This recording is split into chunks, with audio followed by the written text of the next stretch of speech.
ministère des Postes et Économie électronique, le programme budgétaire développement d'infrastructures de communications électroniques est en session. Il est question d'examiner la mise en œuvre des projets conduits par le ministère, notamment le projet Backbone national des télécommunications, le projet régional d'infrastructures de communication de l'Afrique de l'Ouest Burkina Faso, mais aussi le projet réseau informatique national de l'administration, ainsi que le projet J-Cloud et le projet d'appui au développement des technologies de l'information et de la communication.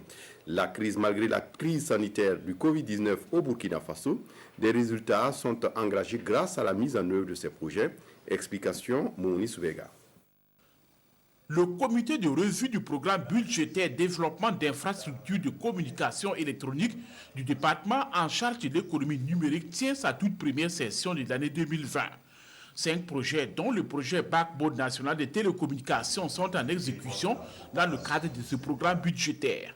La difficulté principale, c'est le ralentissement des activités liées aux mesures qui ont été prises pour lutter contre le Covid-19, la question de la sécurité.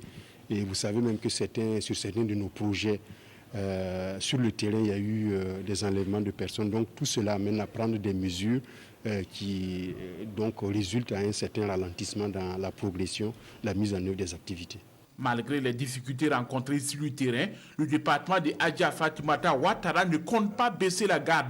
Il envisage de poursuivre sa politique de renforcement des infrastructures de télécommunications pour satisfaire les besoins des citoyens à travers le maillage du territoire national en fibre optique. Nous sommes pratiquement passés de 3000 et quelques kilomètres de fibre optique à environ 6000.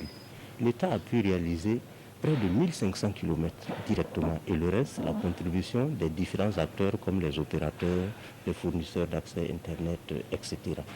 Donc la question des infrastructures, c'est vraiment le défi primordial. L'agenda du comité prévoit également l'examen de l'état d'avancement de l'exécution des projets et l'adoption des plans d'exécution révisés des projets pour le reste de l'année 2020.